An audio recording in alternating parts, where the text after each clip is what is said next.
행정학 진행하는 여러분의 영디 최영애입니다. 자, 2026년 기본개념 올인원 복습 스터디, 네, 오늘부터 시작합니다. 빈칸 채우기 1일차부터 진행을 할 거고요. 빈칸 채우기와 기출선지 가 같이 이용해서 제가 진행한다고 말씀드렸었죠. 기본서 가지고 보셔도 되는데요. 또 기본서 없으신 분들도 있고, 또 기본서를 다 같이 읽는 게 너무 부담스러우신 분들이 있기 때문에 일단 저는 이 자료로 진행을 하겠지만, 기본서에 모두 다 있는 내용들입니다. 제가 하는 분량만큼 기본서를 꼭 네, 하루에 몇 페이지라도 읽어주시면 너무 좋을 것 같습니다. 자, 1번부터 가도록 하겠습니다. 주제 1번은 행정의 의의와 특징입니다. 우리가 일반적으로 얘기하는 광의의 행정은 보통 관리라는 말로 정의를 하죠. 그래서 공조직, 사조직, 어디든 하는 관리는 모두 다 광의의 행정. 협의를 위한 행정은 정부가 진행하는 공익을 위한 활동이다. 이렇게 정의될 수 있습니다. 자, 그래서 좁은 의미와 넓은 의미의 행정 정리할 수 있고요.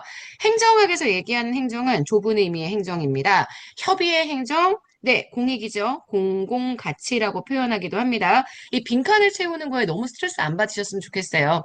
공공가치를 달성하기 위한 정부가 행하는 정책 관리 활동. 그래서 공익을 위해서 정부가 하죠. 그래서 공공의 문제를 해결하기 위한 정부의 구조, 활동.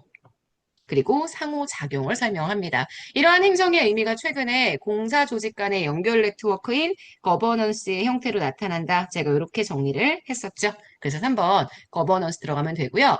행정의 본질적 특성과 수단적 특성도 정리를 했습니다. 행정의 특성 중에 본질적 특성은 행정, 그다음 행정에만 우리가 얘기하는 좁은 의미의 행정, 정부의 행정에만 나타나는 거고요. 수단적 특성은 정부와 민간의 행정 모두에서 나타나게 되는 특성입니다. 그래서 본질적 특성을 네 가지로 정리했죠. 공공성, 정치성, 권력성, 체제성. 네 가지 다 외우지 않으셔도 됩니다. 두 문자 따서 외우고 이런 거 하지 마세요. 그냥 공공을 강조한다 이런 빈칸이 있다. 이 정도만 정리하시면 되는 거지. 이걸 외우라고 제가 지금 보는 게 아닙니다. 행정의 수단적 특성은 협의의 행정에서 강조되는 특성이다라고 이야기를 하는데 협의의 행정이 아니라 광의의 행정에서 강조가 되는 특성이죠.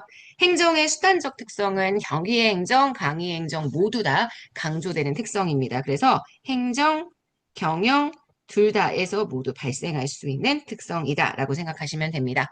자, 그러면 기출선지도 굉장히 쉽게 정리할 수 있죠. 행정은 최협의적으로 행정부의 조직, 공무원의 활동에 대한 것이다. 요거 맞는 선지입니다. 여러분 요거 제가 저희 프린트에는 수정해서 드릴 거니까 쫄지 맙시다. 아셨죠?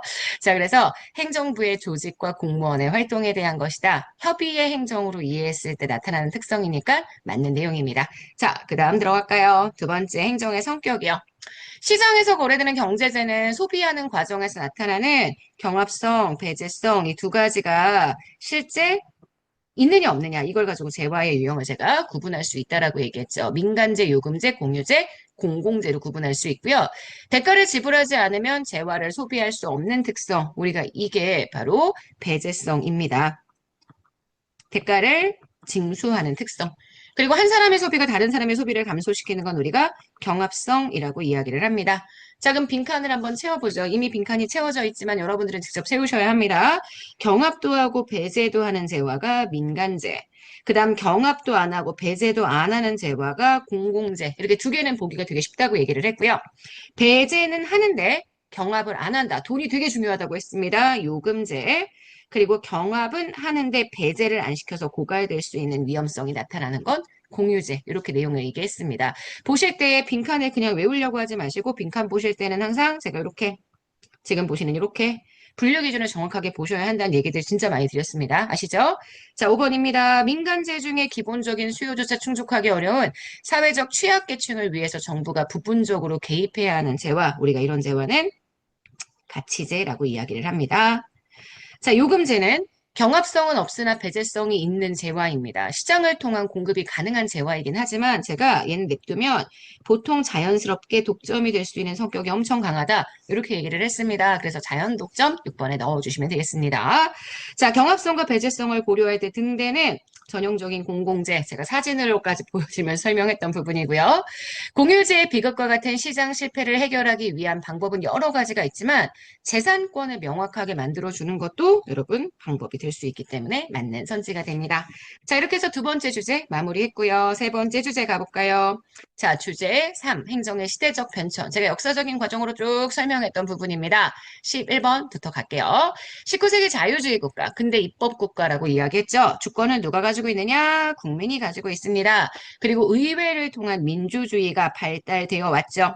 게다가 공직구조, 특히 이거 잘 들어보셔야 한다고 얘기했습니다. 제가 이 임용을 할 때 정치적인 임용 방식이 행정학에선 너무 중요하기 때문에 이 부분에 대한 표현을 잘 알고 있어야 한다고 얘기했죠. 바로 엽관주의입니다. 정치적인 임용을 강조하는 엽관주의.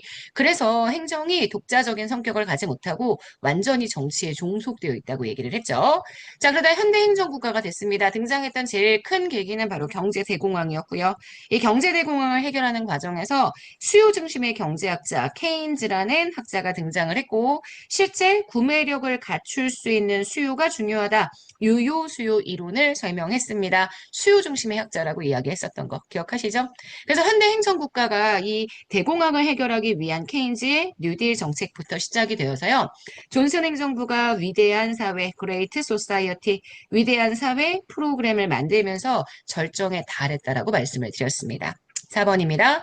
현대행정국가는 정부가 국민들의 인간다운 생활을 목표로 시장과 시민사회에 적극적으로 개입하는 우리가 이런 국가들을 복지국가라고 이야기하죠. 이 세 가지가 모두 다 현대행정국가, 정부의 역할이 굉장히 컸고 행정권의 영향력도 굉장히 커졌던 시기에 대한 문장들이고요. 5번, 신행정국가는 정부의 역할을 인정하면서도 정부 역할을 안 하는 게 아니라고 했습니다. 인정하지만 작은 정부로의 개혁을 강조하는 정부론입니다. 정부 실패 이후에 등장했고요. 실제 이들의 경제학적 이론의 바탕 아시겠지만 하이에크, 프리드먼 이런 학자들이 굉장히 중요한 역할을 한다. 말씀드렸습니다. 그래서 5번 이렇게 해서 정리할 수 있고요.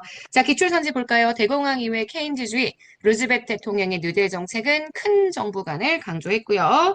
그리고 영국의 아까 봤던 하이에크, 프리드먼 등의 학자들을 통해서 등장했었던 신행정국가. 영국은 대처리즘, 미국은 레이거노믹스라는 이름으로 나타났다라고 했었죠. 그들은 작은 정부를 지향했기 때문에 지금 보시는 내용 정리할 수 있습니다. 이 기출선지는 기본서 단에 있는 내용들입니다. 기본서 단에 있는 내용들 먼저 보시고 저랑 같이 정리해 주시면 될 것 같아요.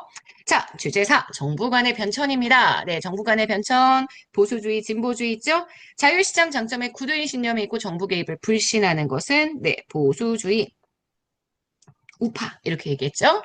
상대적으로 시장 실패의 가능성을 인정하면서 이걸 해결하기 위한 정부의 개입이 필요하다. 이거는 진보주의 이렇게 쓸게요. 이렇게 들어가게 될 거고요.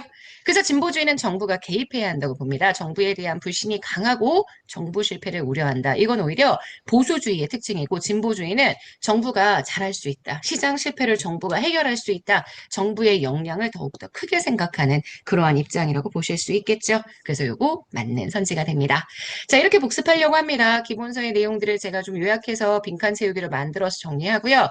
주제별로 봤기 때문에 여러분들이 그 해당하는 주제에 특징적인 표현들 그리고 그에 대한 기출 선지 같이 익혀보는 느낌으로 정리해 주시면 될 것 같습니다. 이렇게 매일매일 정리하면 우리 2달 동안 기본서 다 완벽하게 마무리할 수 있겠죠?